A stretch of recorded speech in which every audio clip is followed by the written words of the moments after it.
Good morning and welcome to Spaceflight Now's live coverage of the launch of a SpaceX Falcon 9 rocket from Cape Canaveral Space Force Station in Florida. I'm Stephen Clark, Spaceflight Now editor, reporting live from NASA's Kennedy Space Center a few miles away from the Falcon 9 launch pad.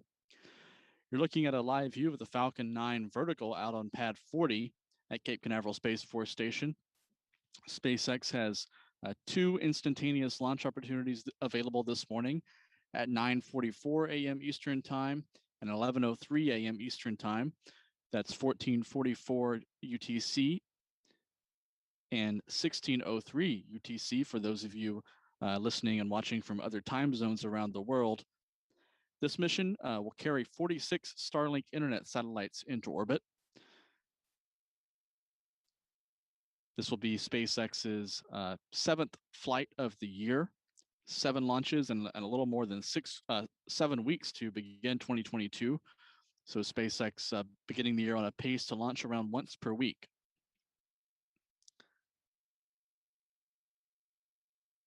SpaceX rolled the Falcon 9 rocket out to pad 40 from the hangar located just south of the launch pad over the weekend, then lifted the rocket vertical in preparation for a launch attempt.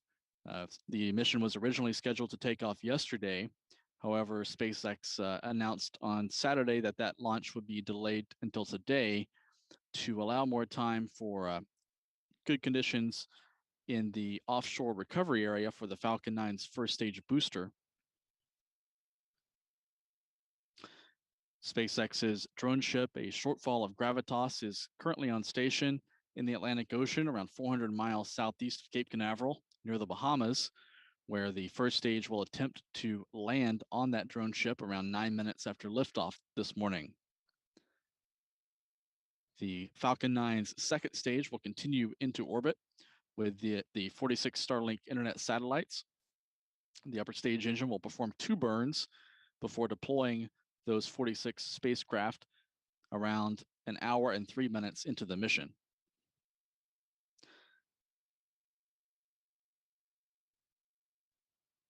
So the first launch opportunity this morning is now 1 hour and 8 minutes away at 9:44 a.m. Eastern Standard Time or 14:44 UTC.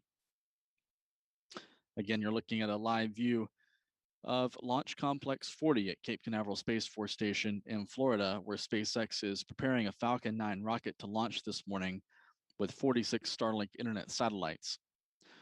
The weather here on Florida's Space Coast is ideal for a launch, with sunny skies overhead, calm winds, very light winds here at Cape Canaveral.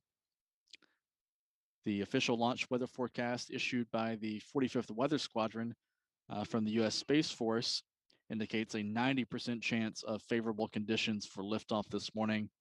And that forecast appears to be panning out with clear skies and light winds this morning and mild temperatures here on the Space Coast of Florida.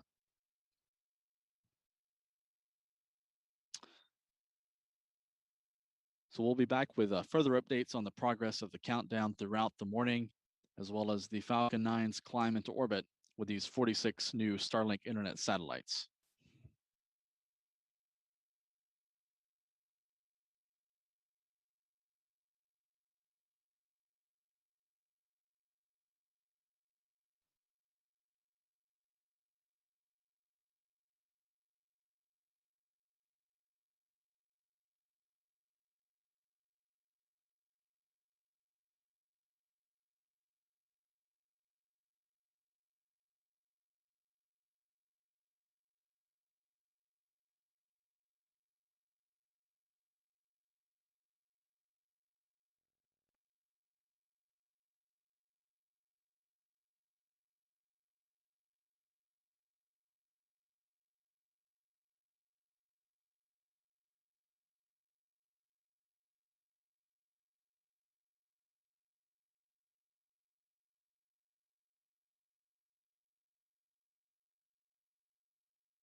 Now about 58 minutes remain until SpaceX's first launch opportunity this morning. That opportunity is scheduled for 9:44 a.m.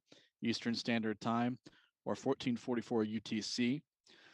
Again, this mission will carry 46 Starlink internet satellites into orbit for SpaceX's privately developed Starlink internet network. You're looking at a live view of the Falcon 9 out on Launch Complex 40 at Cape Canaveral Space Force Station. The Falcon 9 stands 229 feet or 70 meters tall. This graphic shows labels of the various components of the Falcon 9. At the bottom 2/3 of the vehicle is comprised of the first stage booster. That booster is powered by 9 Merlin main engines. Those engines will consume kerosene and liquid oxygen propellants during the first 2.5 minutes of flight. Above that is a black band that comprises the inner stage. That inner stage adapter will actually come back to Earth on top of the first stage booster. And then above that is the brand new second stage powered by a single Merlin vacuum engine. That second stage and MVAC engine are both brand new. They're not reusable. They're the only major components of the Falcon 9 that are not reusable. And above that is the payload fairing, which itself stands 43 feet tall and around 17 feet in diameter. Inside that payload fairing are the 46 Starlink internet satellites ready for their ride to space this morning. Again, the entire rocket stands 229 feet or 70 meters tall. The structure to the right of the launch vehicle is the strongback or transporter erector. That's the structure upon which the Falcon 9 rolled out to the launch pad over the weekend from the hangar just south of Pad 40. That strongback serves as an umbilical structure next to the Falcon 9, where the propellants that will load into the second stage will route through that strongback structure and go into the second stage during the fueling process. The 4 towers on each side of the rocket, 2 on each side of the rocket, are lightning protection masts. Those protect the launch vehicle while it's vertical on the launch pad from lightning, from thunderstorms, which are a common occurrence here in Central Florida. However, the weather this morning is favorable, a 90% chance of good conditions for liftoff. This morning, SpaceX again has 2 instantaneous opportunities available at 9:44 a.m. Eastern Time and 11:03 a.m. Eastern Time. That's 14:44 and 16:03 UTC. Now 55 minutes to go until that first launch opportunity. We expect to hear from SpaceX shortly on the status of the countdown. There's been no official word on the progress of the countdown yet this morning.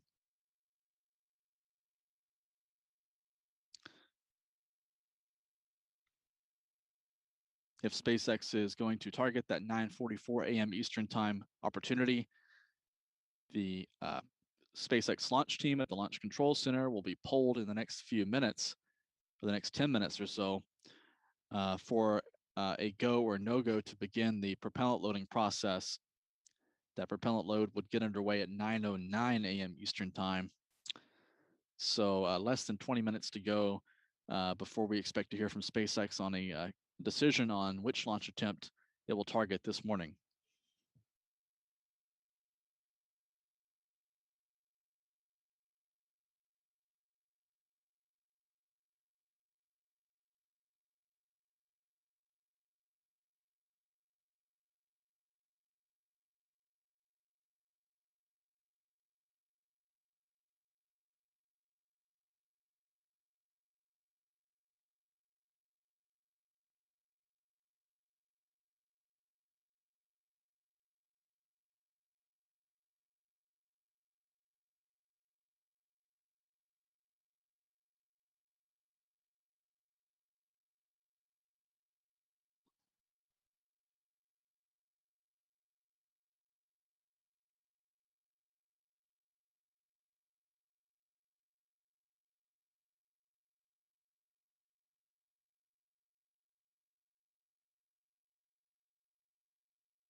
Now, 44 minutes remaining in the countdown for SpaceX's first of two launch opportunities today. That first opportunity is timed for 9:44 a.m. Eastern Standard Time, or 14:44 UTC.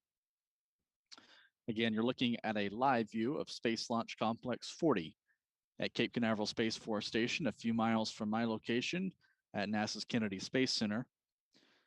You're looking across the turn basin at the Kennedy Space Center press site.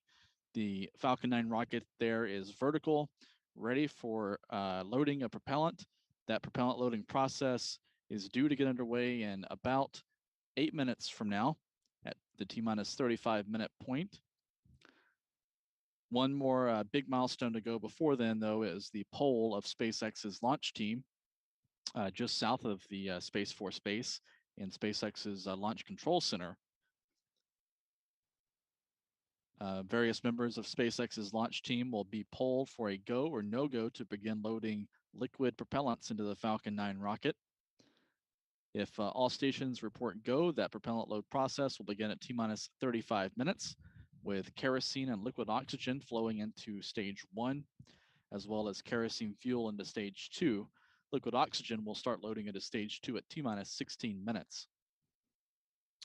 These propellants will continue flowing into the rocket until the final few minutes of the countdown, at which point the loading systems will be switched off and secured, and the propellant tanks will be brought to flight pressure in preparation for ignition of those 9 Merlin first stage engines and liftoff at 9:44 a.m. Eastern Standard Time.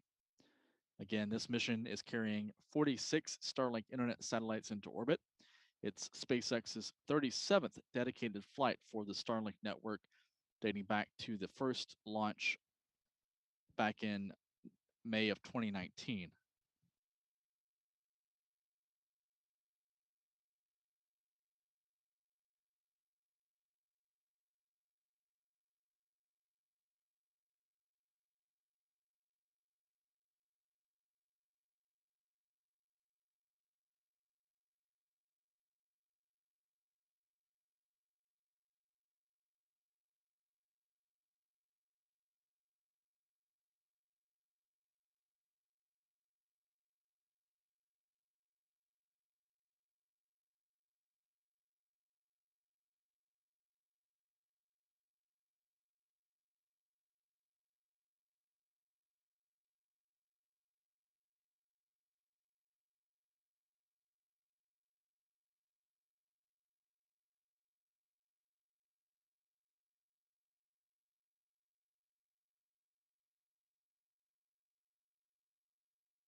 This is the launch director briefing the abort instructions. For urgent non-go conditions, please brief the CE or LD and they will approve aborting the countdown. For urgent issues affecting the safety of the operations, operators shall call hold on the countdown net. Launch control will abort the launch sequence immediately and immediately proceed into launch abort. At T-minus 10 seconds, launch control will be hands-off and relying on automated abort criteria for the remainder of the count.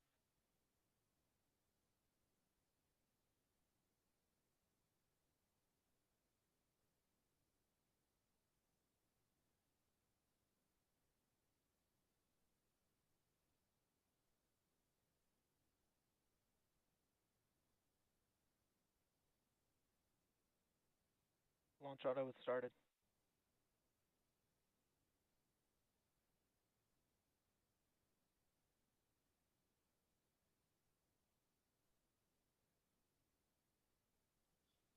Now, just past the T-minus 35-minute mark in the countdown, we just heard confirmation from SpaceX that the propellant loading process has begun.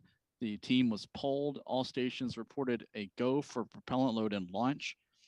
So kerosene and liquid oxygen are now flowing into the first stage, while kerosene fuel alone is being pumped into stage 2 at this time. Liquid oxygen will start loading into stage 2 at T-minus 16 minutes. So everything looks good for an on-time launch this morning at 9:44 a.m. Eastern Standard Time, or 14:44 UTC. This mission will carry 46 satellites into orbit to join SpaceX's Starlink internet network. This is the 37th Falcon 9 launch dedicated to deploying satellites for the Starlink program.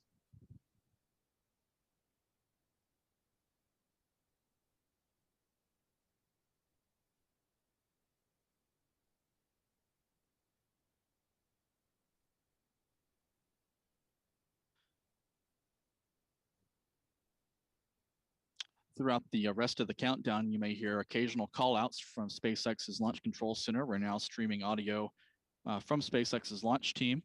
They'll be providing occasional updates on the status of the countdown and major events leading up to liftoff time. The first stage of the Falcon 9 rocket is now being loaded with densified kerosene and liquid oxygen propellants. That liquid oxygen is chilled several hundred degrees below zero and will be consumed in combination with that rocket-grade kerosene, also called RP1, by the 9 Merlin 1D engines at the bottom of the first stage. Those 9 engines will generate 1.7 million pounds of thrust during the first 2.5 minutes of flight to power the rocket off the launch pad. The fully fueled Falcon 9 will weigh over 1 million pounds at liftoff as it heads into space with these 46 Starlink internet satellites.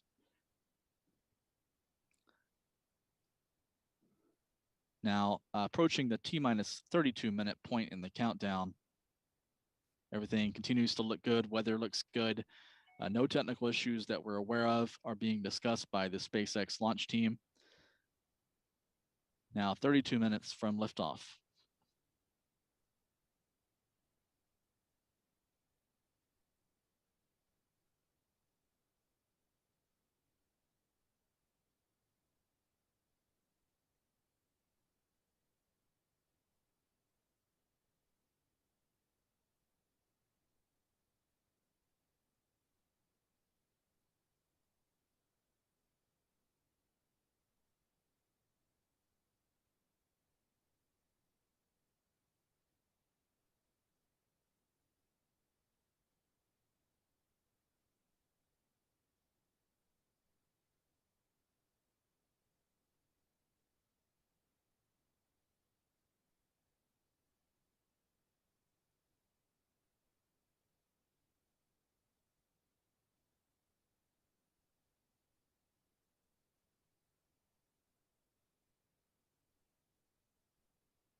Now, less than 30 minutes from liftoff time, the propellant loading process now 5 minutes has been underway for 5 minutes. Kerosene and liquid oxygen are flowing into stage 1 at this time, and kerosene fuel is being pumped into stage 2.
Stage 2 fuel load complete.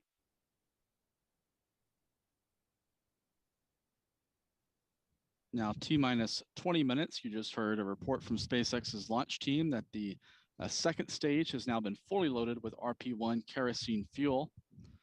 You're seeing vapors now venting away from the strongback out at pad 40.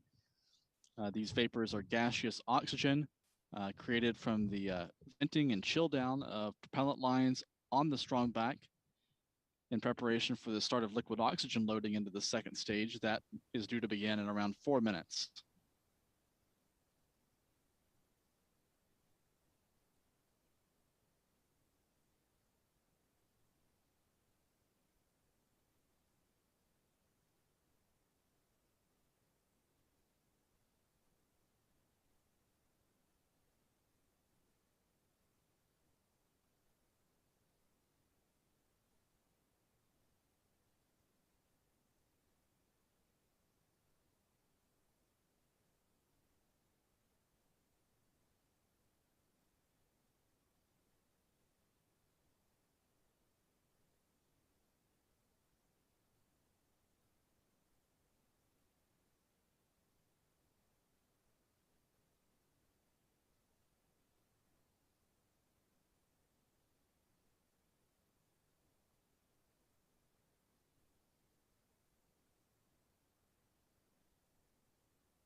Now, T-minus 17 minutes and 30 seconds and counting. Again, the countdown continues to tick down to a T0 time of 9:44 and 20 seconds a.m. Eastern Standard Time. That's 14:44 UTC. Today's mission will mark the 141st flight of a Falcon 9 rocket, dating back to the first Falcon 9 flight back in June of 2010 from this very same launch pad. It'll be the 149th launch of SpaceX's Falcon rocket family since 2006. That tally includes flights by the Falcon Heavy and Falcon 1 vehicles. For this booster, designated B1058 in SpaceX's inventory, this is the 11th flight for this booster. It's also the 124th Falcon 9 launch from here on Florida's Space Coast, and the 80th to fly from Launch Complex 40 at Cape Canaveral Space Force Station. It's the 135th launch overall from Pad 40, which has a history dating back to the 1960s with the Air Force's Titan rocket program. Again, this booster flying today has flown before. It's the 84th flight overall of a reused Falcon 9 booster. It's the 37th Falcon 9 launch dedicated to flying into orbit with Starlink internet satellites. And it's the 7th SpaceX launch of the year.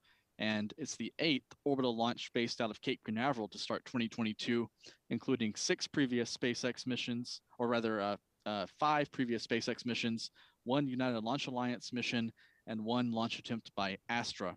So launch number 8 from the Eastern Range, ready to lift off in 15 minutes and 45 seconds.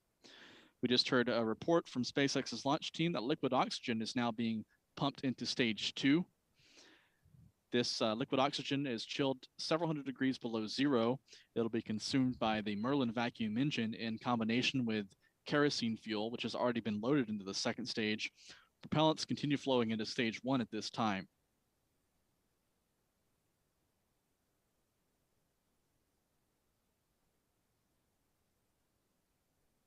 As I mentioned, this is the 11th flight of booster 1058 in SpaceX's inventory. The booster has flown into space on 10 previous occasions.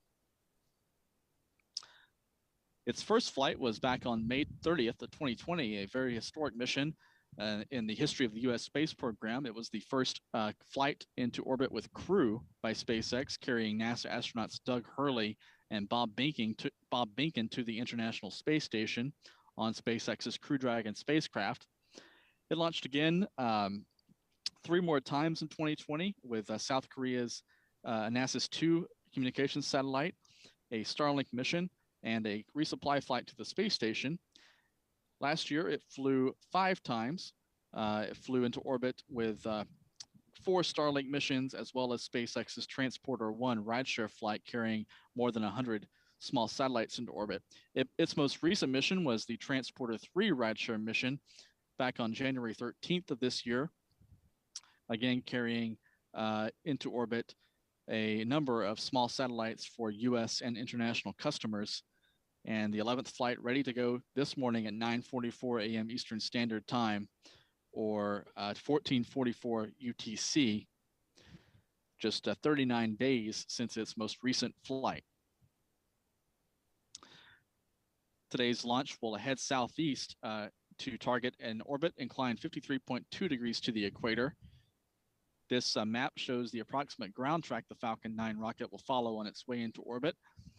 The red line shows the trajectory of the first stage, targeting a landing on SpaceX's drone ship, a shortfall of gravitas, in position northeast of the Bahamas, or around 400 miles or 650 kilometers southeast of the launch site. That first stage will detach from the second stage 2.5 minutes into the mission. The second stage will ignite its Merlin vacuum engine to continue accelerating into orbit. That Merlin vacuum engine will use its thrust vector control or gimbal system to redirect some of its thrust to perform a right-hand turn or dogleg maneuver. This dogleg maneuver is designed to ensure the Falcon 9 rocket doesn't fly directly over any of the inhabited islands of the Bahamas for safety reasons. The dogleg maneuver will again turn the rocket slightly to the right on a more southerly course, heading generally southeast over the Atlantic Ocean, then over the Caribbean Sea, and eventually over South America to place these 46 Starlink satellites into orbit. This map shows the launch hazard area released by the 45th or the Space Launch Delta 45 from the U.S. Space Force, again showing the keep out zone for ships and airplanes downrange along the flight corridor the Falcon 9 rocket will follow over the Atlantic Ocean heading downrange. This mission, again, is heading southeast to place these Starlink satellites into orbit. SpaceX last month began launching these missions toward the southeast. The previous Starlink flights launched to the northeast. SpaceX said the launches to the southeast in the winter months gives the company a better probability of favorable weather for recovery of the first stage booster. We do expect some of the missions later this year, approaching summer, to again fly to the northeast. Now, T-minus 11 minutes and 40 seconds and counting. Once again at a live view of Launch Complex 40 at Cape Canaveral Space Force Station, where SpaceX's Falcon 9 rocket is being loaded with propellants at this hour in preparation for liftoff at 9:44 a.m. Eastern Standard Time with 46 Starlink internet satellites.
Now, T-minus 10 minutes and 10 seconds.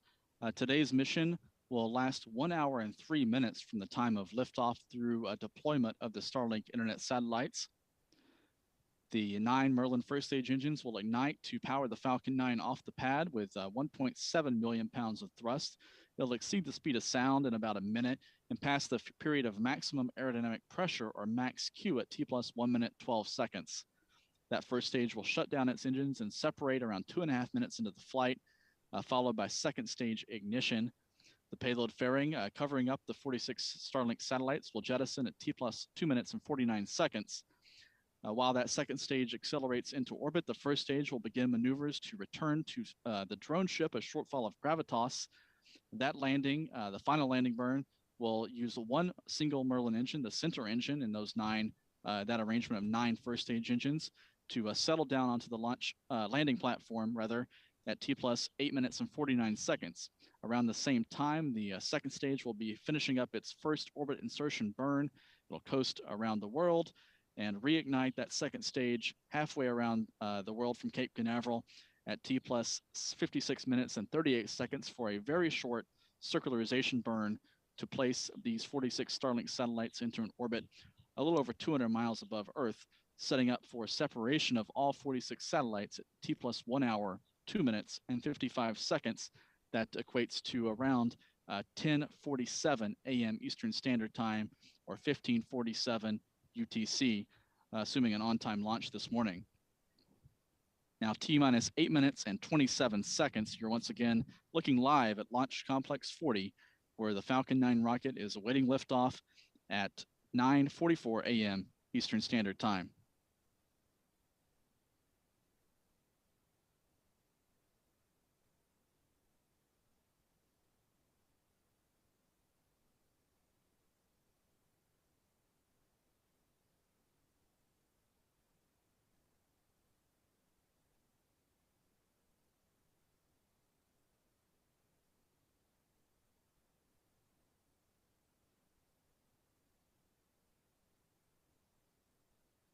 Coming up at T minus 7 minutes, SpaceX will begin the chill down process. This process involves thermally conditioning the Merlin power plants at the bottom of the first stage. Small amounts of liquid oxygen will be flowed into those engine chambers to condition various components for the shock of the rapid flow of super cold propellants they will see at engine startup just a couple of seconds before liftoff. This engine chill down will begin at T minus 7 minutes. And again, it's to thermally condition the engines for flight.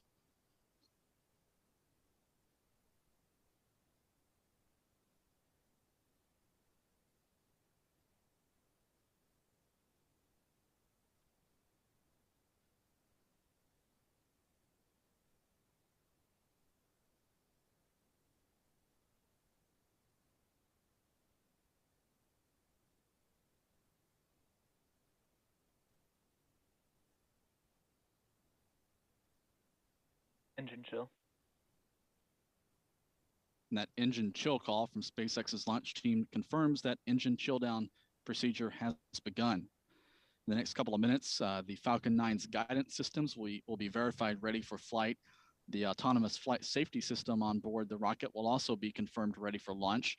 That's the onboard system that would automatically terminate the mission and destroy the rocket if it veers off course and strays outside of its pre-approved flight corridor on the climb into orbit this morning. T minus 6 minutes and 7 seconds and counting.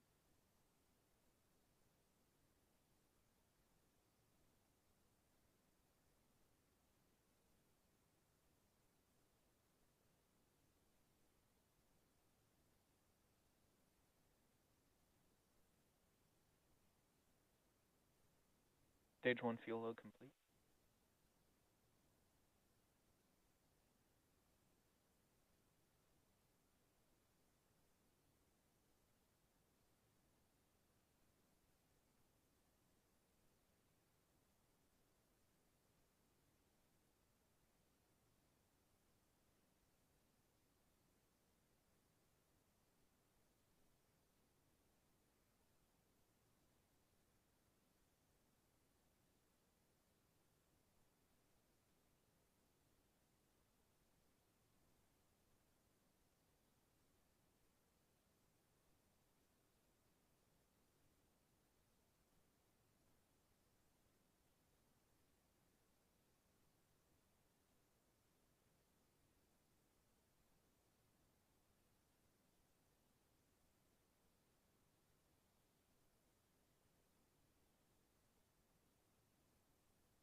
Thanks, pressing for strong back retract.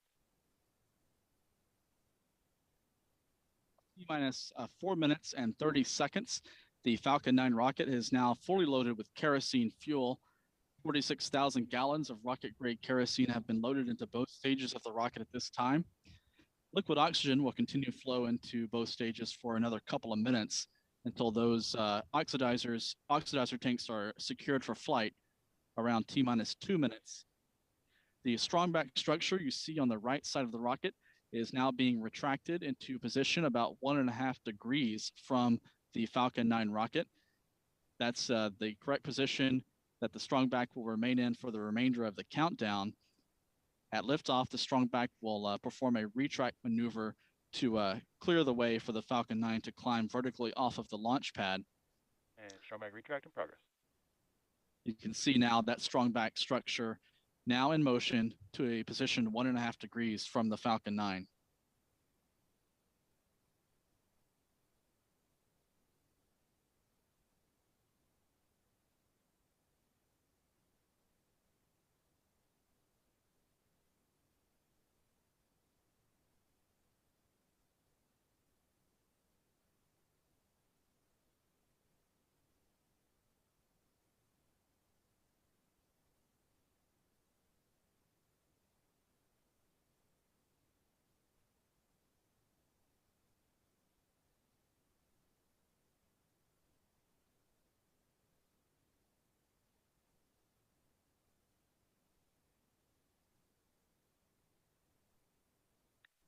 Stage 1 LOX load complete.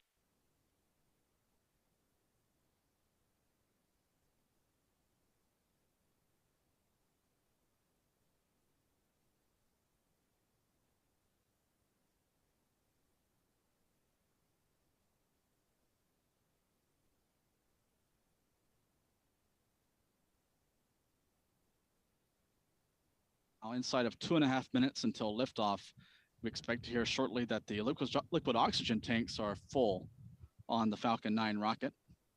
Stage 2 LOX throttle back.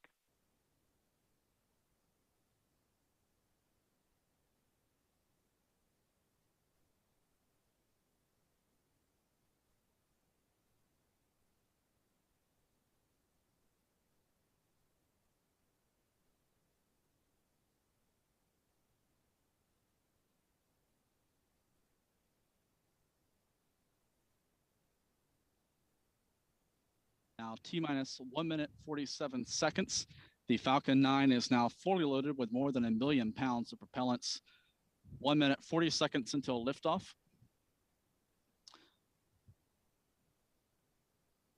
Falcon 9 will transition into startup mode at T-minus 60 seconds. That startup mode will govern the final minute of the countdown. During that final minute, the propellant tanks will be brought to flight pressure. The computers will check out all systems to make sure everything is ready to go. And then the Merlin 1D engines will light at T-minus 2 seconds.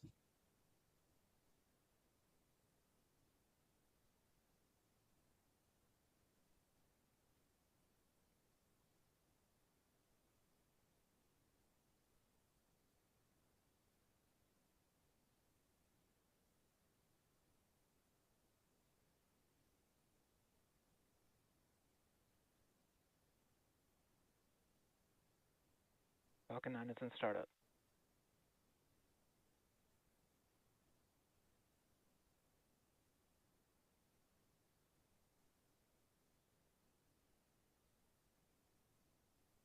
T-minus 30 LD, seconds. go for launch. The launch director confirms he is go for launch.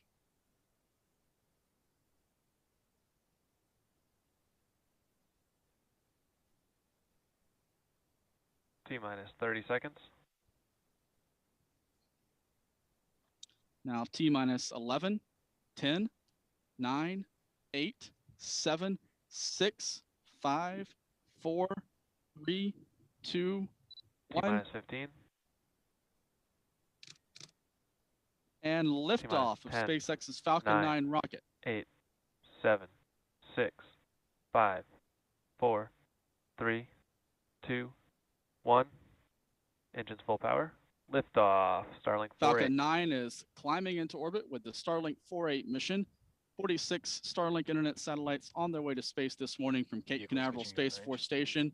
The rumble from those 9 Merlin Windy engines now reaching us a few miles from the launch pad, scattering some birds on the turn basin here at Kennedy Space Center. Everything looking good. T plus 40 seconds.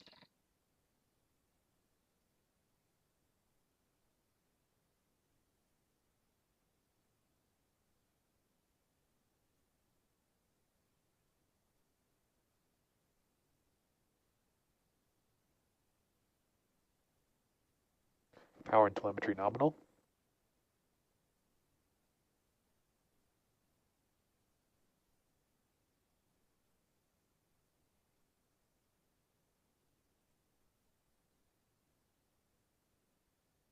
Vehicle is supersonic.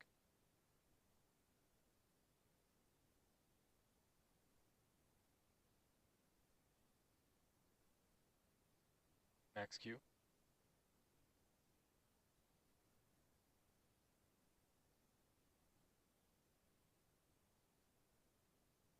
Falcon 9 is now supersonic and has passed a period of maximum aerodynamic pressure heading downrange toward the southeast from Cape Canaveral Space Force Station. Now about 45 seconds left in this first stage burn.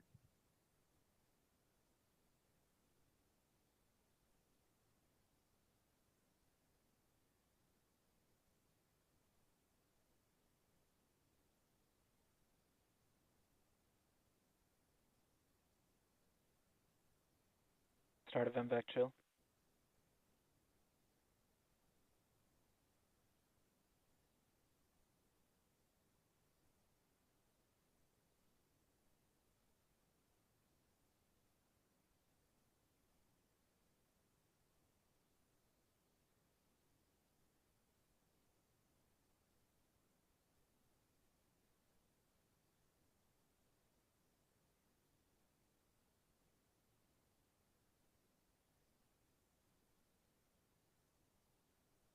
Miko.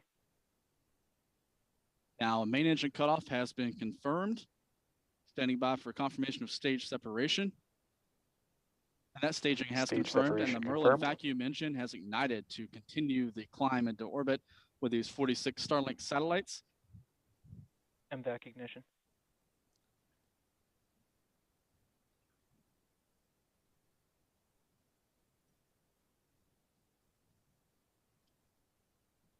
Bearing separation confirmed.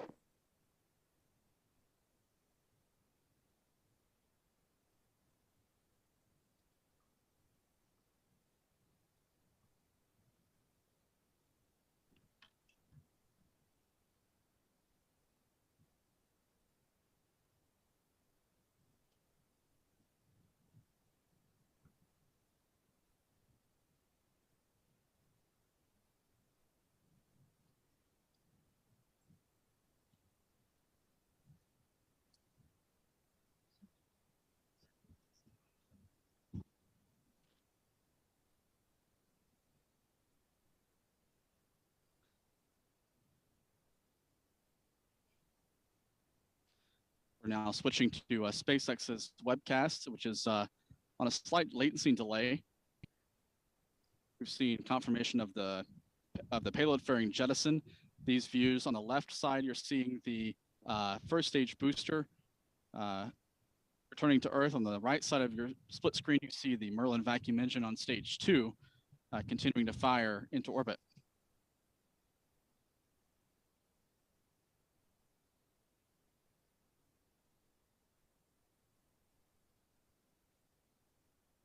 Acquisition signal, Bermuda.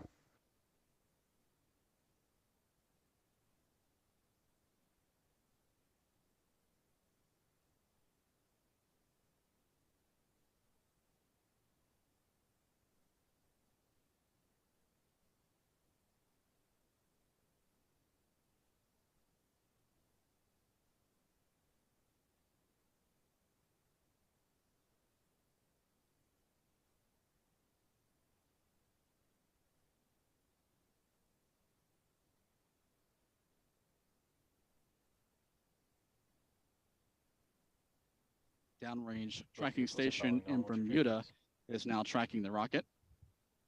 Now T plus 5 minutes into the mission. About 3 minutes left until landing of the first stage booster on the drone ship, a shortfall of gravitas.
Stage 1 FTS has saved.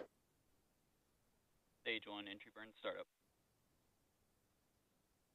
Confirmation that the stage 1 Stage has 2 started FTS has its saved. entry burn. This entry burn uses 3 of the Merlin engines at the bottom of the first stage to begin slowing down as it descends back into the thicker lower layers of the atmosphere. Stage 1 This entry burn shut down. expected to last less than 30 seconds, and now we've heard confirmation that the entry burn is complete. Again, in this view from SpaceX's webcast, you're seeing a delayed footage from the Falcon 9 rocket's onboard cameras, just due to the latency in SpaceX's live stream. However, you can now see that entry burn underway in this view, but now we've heard confirmation that the entry burn is completed normally.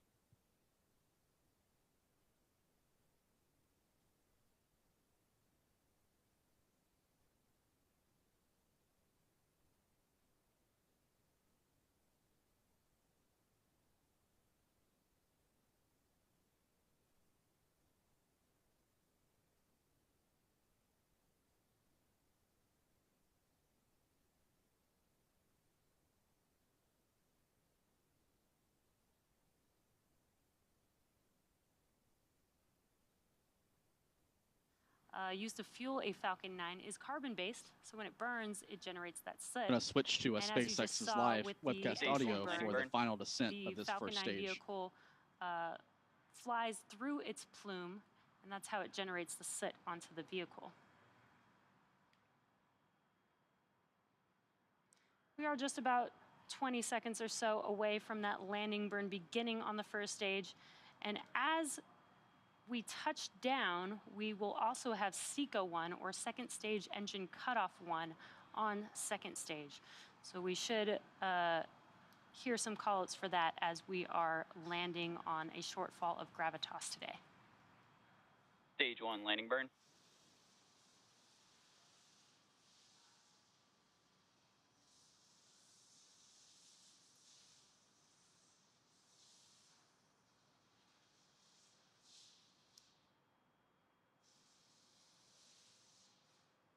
Stage 1 leg deploy.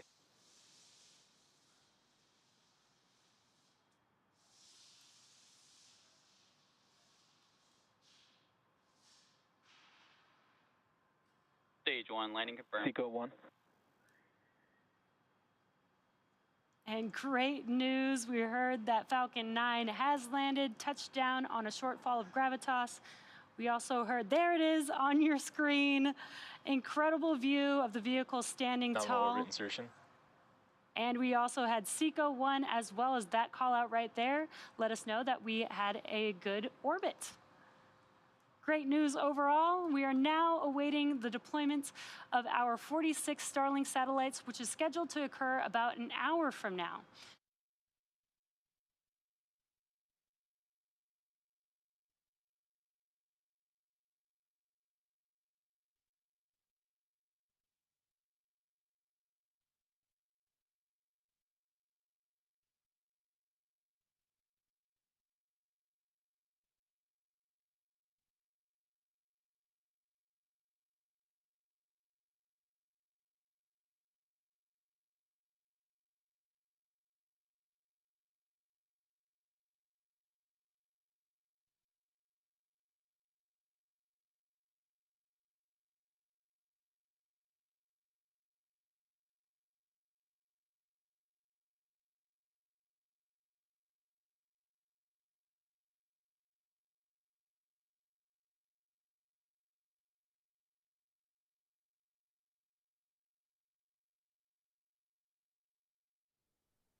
So as you saw, we had a successful launch by SpaceX's Falcon 9 rocket. At least the initial climb into orbit was successful.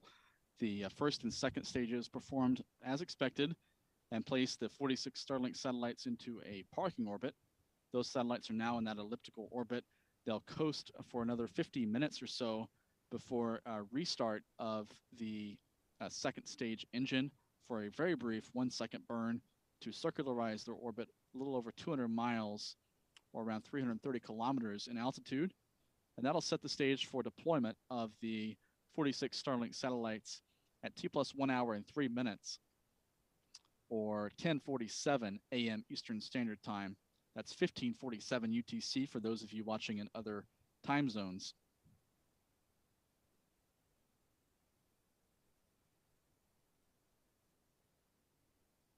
The Falcon 9 rocket is now flying outside the range of SpaceX's ground stations.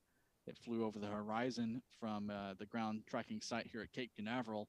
It's also flown out of sight of the downrange Bermuda tracking station. So this is an expected loss of signal from the Falcon 9 as it coasts around the world and sets up for a second burn of that second stage Merlin vacuum engine at T+56 minutes and 38 seconds.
Now approaching 16 minutes since the liftoff of the Falcon 9 rocket. The second stage is now coasting in space for another 40 minutes or so before reigniting its Merlin vacuum engine for an orbit circularization burn. That will set the stage for deployment of the 46 Starlink internet satellites at T+1 hour and 3 minutes. SpaceX says that deployment will occur when the rocket is outside the range of ground stations. So confirmation of that event is not expected to happen in real time. It's expected to happen when the Falcon 9 flies back in range of a ground station, either in Alaska or in the continental United States, around 1 hour and 20 minutes to 1 hour and 30 minutes after liftoff. So that confirmation may not come until after 11 a.m. Eastern Standard Time.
Now, passing the 20-minute mark in today's mission, the Falcon 9's second stage is now coasting over Brazil in an expected loss of signal outside the range of ground stations at this time. There are 46 Starlink satellites mounted on the forward end of that second stage. These flat panel satellites are packed onto an adapter on the top of that second stage. This photo shows a stack of Starlink satellites being prepared for launch before a previous mission.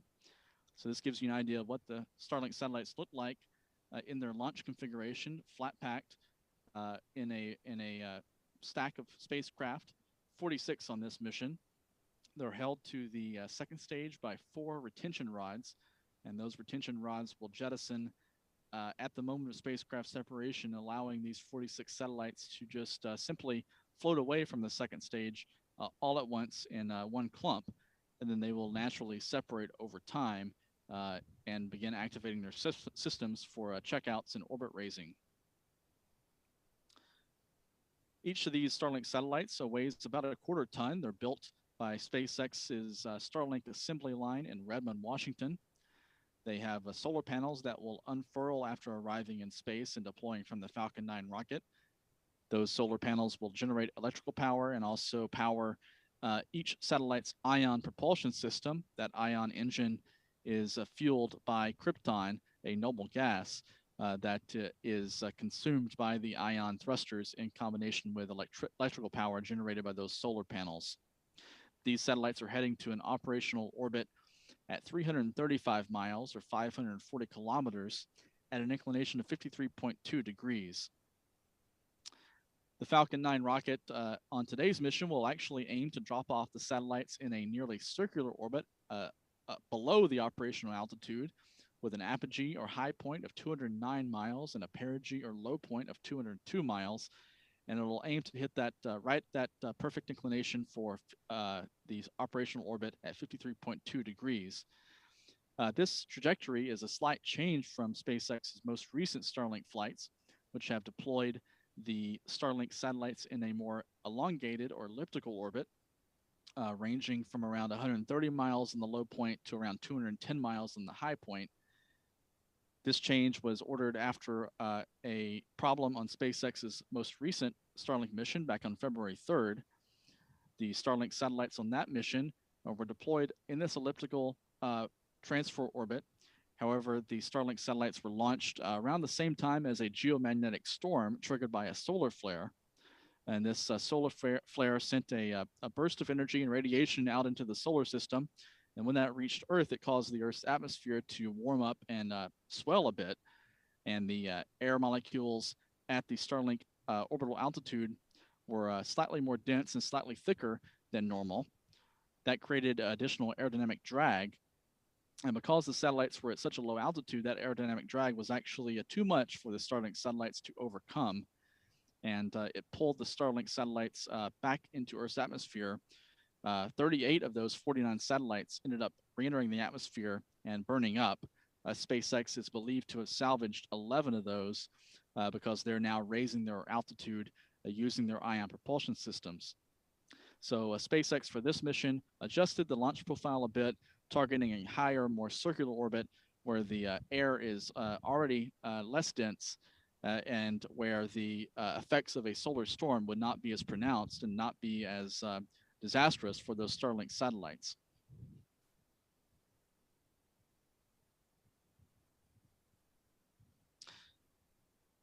The Starlink network, at last report from SpaceX, is serving more than 145,000 users in 25 countries around the world. These users can pay a deposit of $99, as well as a monthly service fee of $99, and a one-time fee of $500 to receive a Starlink antenna like the one you see on the roof of this building. This phased array antenna connects up to the Starlink networks. It automatically receives signals from satellites as they fly overhead, passing from satellite to satellite as different spacecraft move in and out of view from the user's location. SpaceX has now launched more than 2,100 Starlink satellites to date. More than 1,500 of those are currently in operational service. SpaceX aims to launch around 4,400 Starlink satellites in its first generation program. These 4,400 satellites will be spread among 5 different orbital shells at slightly different altitudes and at different inclinations, some in polar orbits, some in lower inclination orbits. Again, this one is targeting the shell number 4, which is the 53.2 degree inclination orbit. Other Starlink satellites will fly in orbits at 53.0, 70, and 97.4 degrees inclination. The Falcon 9, with those 46 Starlink satellites now flying over the Atlantic Ocean 26 minutes since liftoff from here at Cape Canaveral, Florida, aboard a Falcon 9 rocket. This was the 8th launch from the Cape Canaveral Spaceport to start the year. 6 of those missions now have flown on SpaceX Falcon 9 rockets. Also, there's been one mission so far this year by United Launch Alliance from here at Cape Canaveral, and one launch attempt from the small satellite launch company Astra back on February 10th. That mission failed to reach orbit with its payload of NASA-sponsored CubeSats.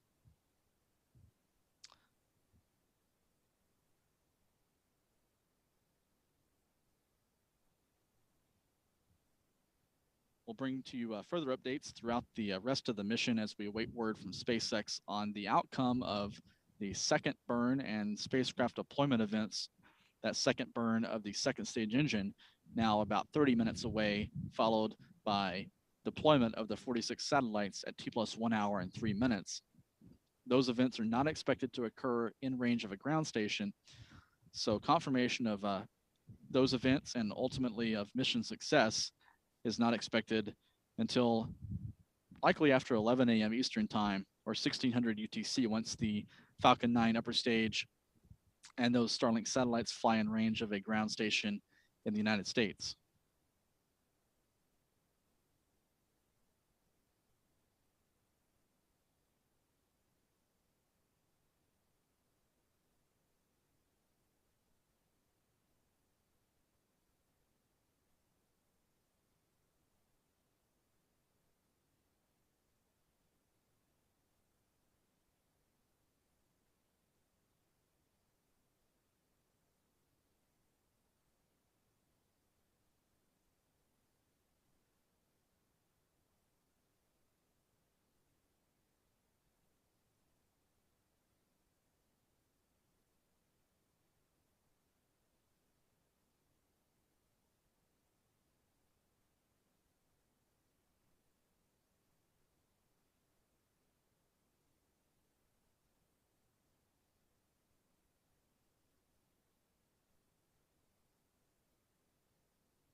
now nearly 38 minutes into today's Falcon 9 mission with 46 Starlink satellites on board.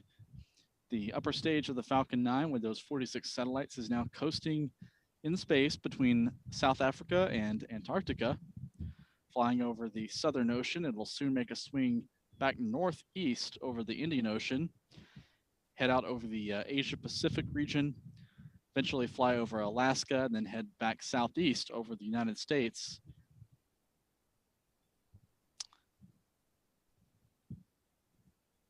Now, about 18 minutes to go until restart of the second stage's Merlin vacuum engine. That engine will power up for just about 1 second or so. That's enough to give the rocket a nudge to reach a circular orbit, or nearly circular orbit, ranging between about 202 miles and 209 miles in altitude. And that's the orbit SpaceX is targeting to deploy these 46 Starlink satellites into this morning. This mission profile is similar to some that SpaceX has flown before with Starlink missions. However, it is a change from the most recent Starlink missions, which deployed their payloads into elliptical orbits. These elliptical or elongated orbits generally ranged between 130 miles and 210 miles in altitude. Today's mission will target a circular or near circular orbit around 200 to 210 miles in altitude. And that's to avoid a recurrence of a problem SpaceX had on its most recent mission back on February 3rd, when 49 Starlink satellites were deployed into a low orbit as planned, and atmospheric drag caused those satellites to re-enter the atmosphere before they could begin orbit raising. That drag was caused by a solar storm or geomagnetic storm that caused the atmosphere to warm up and swell slightly, resulting in a denser air at the Starlink's orbital altitude.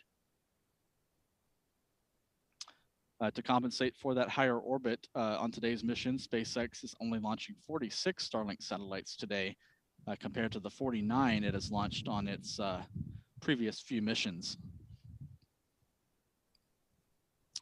This is the first of 3 Starlink missions planned over the next 10 days from different launch pads across the country. Coming up on Friday morning, another Falcon 9 rocket is scheduled to take off from Vandenberg Space Force Base in California with another batch of Starlink satellites. And then attention will turn back to Florida Space Coast for another Falcon 9 launch on March 3rd with another batch of Starlink satellites. So this is the first of 3 missions over the next 10 days, all dedicated to the Starlink network.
Now T plus 54 minutes and 13 seconds.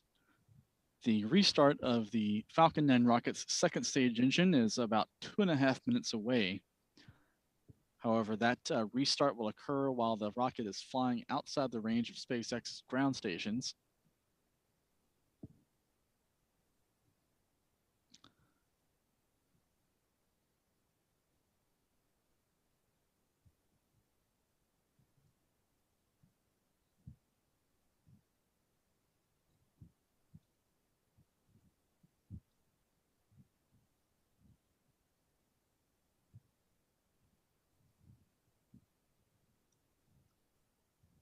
This burn will last about 1 second in duration.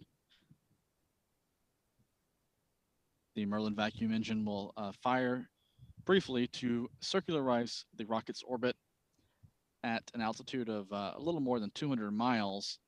That's the target altitude for today's deployment of 46 Starlink internet satellites. And that deployment is expected at T plus 1 hour and 3 minutes. Again, these critical events are occurring outside the range of ground stations, so SpaceX won't be able to confirm that they happen as planned until the rocket passes back in range of a tracking site in the United States. That's expected around 1 hour and 20 minutes to an hour and 30 minutes into the mission.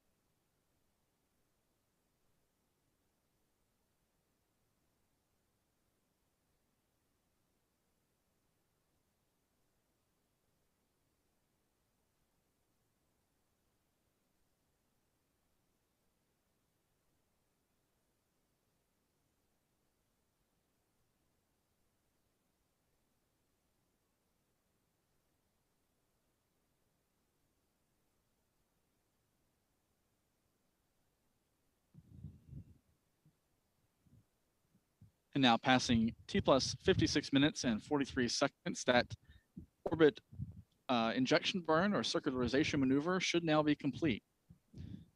Once again, we'll have to wait for confirmation from SpaceX on whether that went off without a hitch and whether it occurred as planned. Once the Falcon 9 passes back in range of a ground tracking station, SpaceX launch controllers will receive data and telemetry to confirm that the burn took place and also confirm that the 46 satellites have successfully deployed. That deployment is expected to actually happen in around 6 minutes.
now T+1 hour, less than 3 minutes away from the moment that the 46 Starlink satellites are expected to separate from the Falcon 9 rocket's upper stage.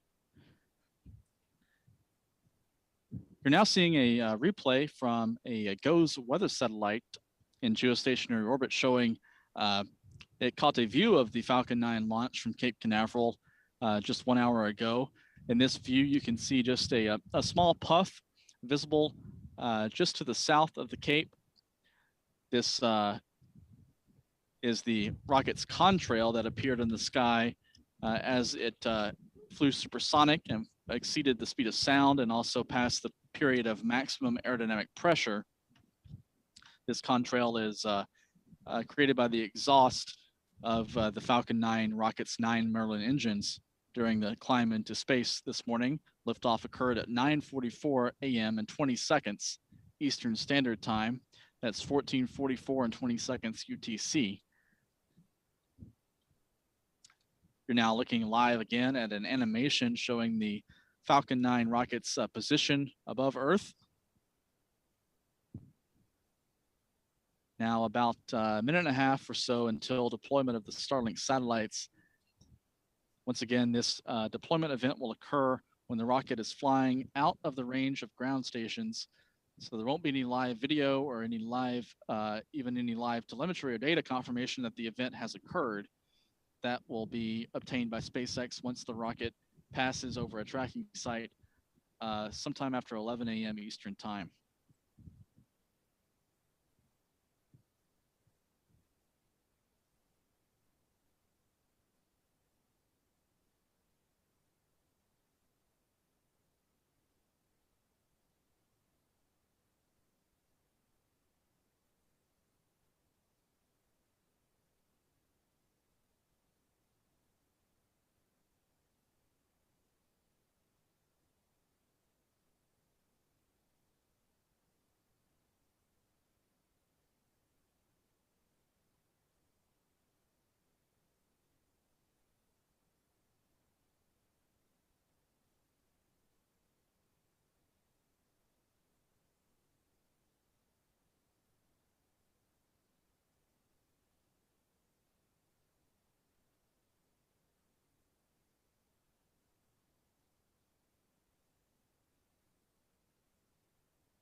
T+1 hour, 3 minutes and 30 seconds. We've now passed the point at which the 46 Starlink internet satellites should have separated from the Falcon 9 rocket. They were held to the upper stage by 4 retention rods, and those 4 retention rods were expected to be released at T+1 hour, 2 minutes and 55 seconds, less than a minute ago. And that was to free up these 46 flat-packed satellites to separate all at once from the Falcon 9 rocket in orbit. Those satellites were expected to begin naturally separating from one another over time. And then once they're separated from the rocket and separated from one another, they were expected to deploy solar panels to begin generating electrical power.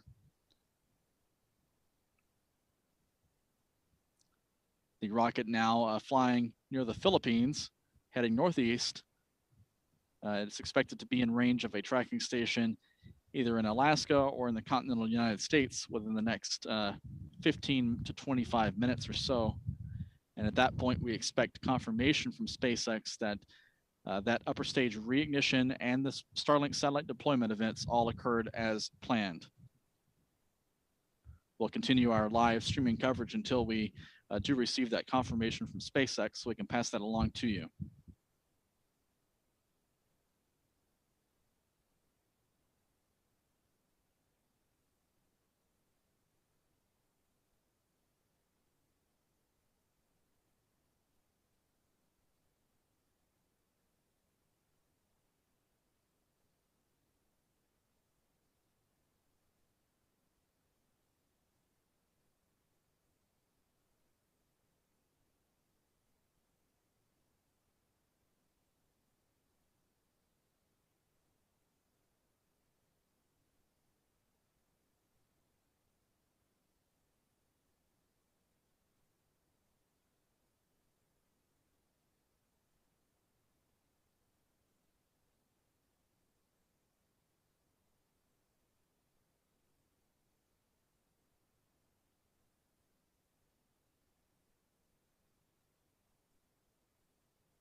Now T plus 1 hour, 13 minutes, and 23 seconds.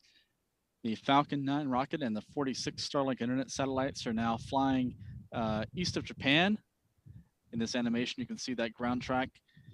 We expect confirmation of the successful deployment once the rocket passes back in range of SpaceX's contracted ground station in Alaska in around 5 minutes or so. So we'll wait for that confirmation. This mission is designated Starlink 4-8 on SpaceX's launch schedule. And this mission was the 141st launch of a Falcon 9 rocket since 2010 and the 149th launch of the Falcon rocket family since 2006. That number includes Falcon 1 and Falcon Heavy missions.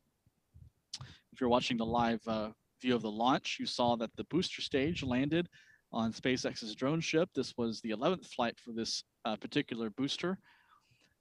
It was the 80th Falcon 9 to take off from Space Launch Complex 40 at Cape Canaveral Space Force Station, and the 135th launch overall from that site, which has hosted a number of Titan rocket launches since entering service back in the 1960s.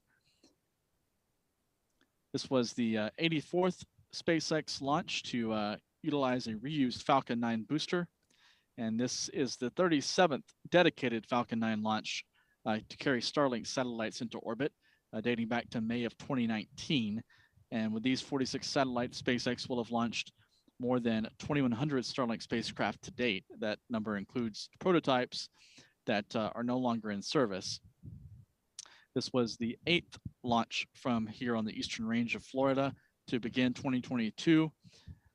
6 of those missions have been accomplished using SpaceX Falcon 9 rockets, 1 United Launch Alliance Atlas V rocket, and 1 launch attempt with Astra's Rocket 3.3 small satellite launcher back on February 10th. That was the most recent launch from here at Cape Canaveral.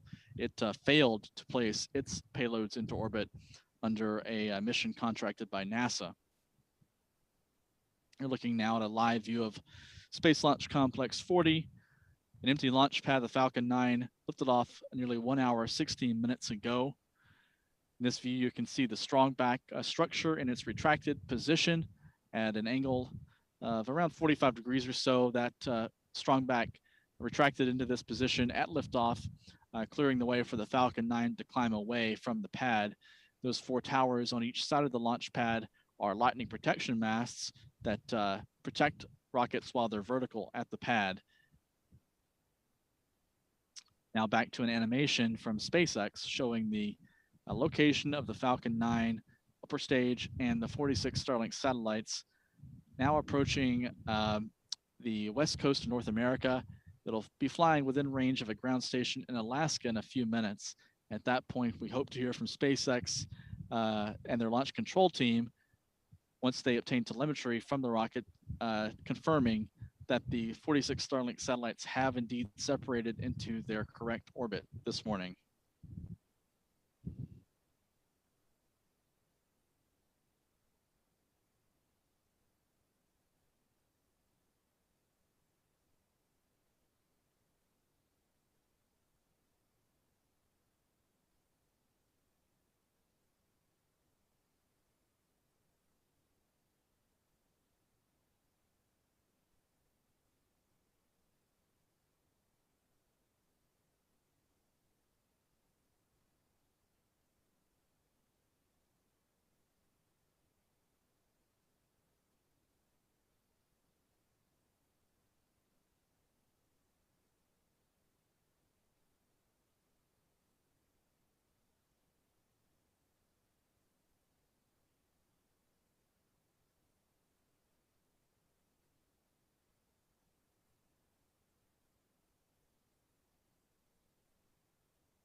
And acquisition of signal, Kodiak.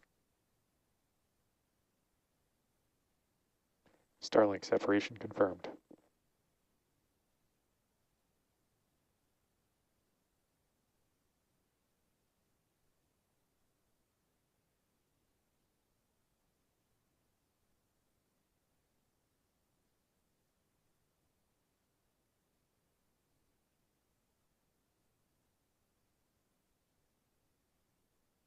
And you've heard the news from SpaceX's launch control team that the Falcon 9 is now back in range of a ground station.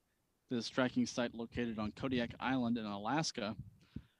And data from the rocket relayed through this ground station has confirmed that the Starlink satellites did indeed deploy as expected.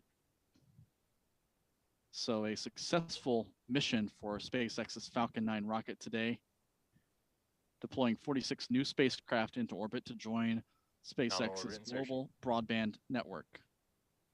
And we just heard confirmation also from SpaceX that the rocket achieved the planned orbit.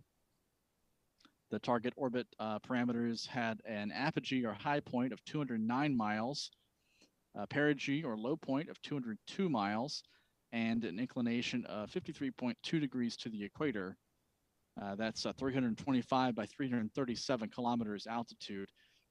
SpaceX reported a nominal orbit insertion, which means that the Falcon 9 rocket achieved an orbit very close to these pre-launch targets.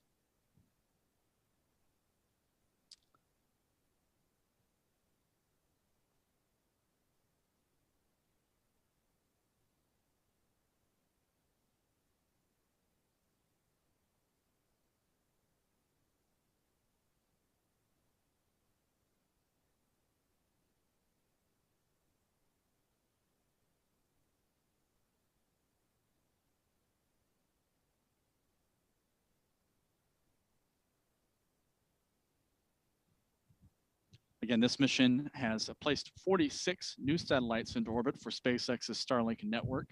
Each of these satellites weighed about a quarter ton at liftoff. Now that the satellites are free of the Falcon 9 rocket, they'll begin separating and spreading out. They'll deploy their solar panels and activate their ion engines. These ion drives are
Once again, you're looking at a view of Space Launch Complex 40, now empty, now that the Falcon 9 rocket has taken off and climbed into orbit with 46 Starlink internet satellites. Beautiful launch this morning from Cape Canaveral Space Force Station, the 7th flight of a Falcon 9 rocket this year. 6 of those have departed from pads here in Florida, and 1 from Vandenberg Space Force Base. SpaceX will continue its busy stretch of launches, which doesn't show any sign of abating, with another mission scheduled to take off Friday morning, February 25th, from Vandenberg Space Force Base in California.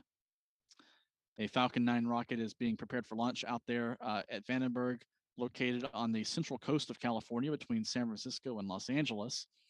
The rocket will blast off from Space Launch Complex 4 East at Vandenberg and head into orbit with the next batch of Starlink satellites. The booster stage will land on a drone ship parked downrange in the Pacific Ocean. Following that, the next launch we're tracking is set for liftoff on February 27th, US time, when a Rocket Lab Electron launch vehicle is scheduled to launch a radar observation satellite into orbit for the Japanese company Synspective. That mission will take off from New Zealand, from Rocket Lab's privately owned and operated spaceport on the North Island of New Zealand. Following that, attention turns back here to Cape Canaveral Space Force Station when a United Launch Alliance Atlas V rocket is due to take off March 1st with a GOES weather satellite, the GOES-T weather satellite for NOAA and NASA. This mission will take off from Space Launch Complex 41 at Cape Canaveral Space Force Station. It'll mark ULA's second Atlas V flight of the year. That GOES satellite will head into a geostationary orbit more than 22,000 miles over the equator, where by the end of this year or early next year, it'll be pressed into operational service, collecting imagery and atmospheric data over the Pacific Ocean and the Western US. It'll be the primary weather satellite covering that region for NOAA and the National Weather Service. And then another Falcon 9 launch is slated for no earlier than March 3rd from here at Florida Space Coast, carrying another batch of Starlink satellites into orbit. That mission expected to take off from Launch Complex 39A at Kennedy Space Center.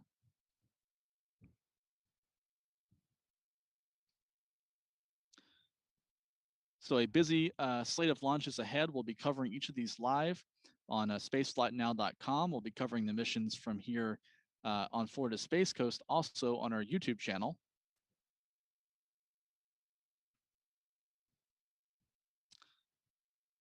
If you're interested in supporting our coverage, you can become a Spaceflight Now member. These memberships help support our coverage, help us do what we do, help us bring you live coverage of all of these launches here at Cape Canaveral, as well as coverage of space operations around the world.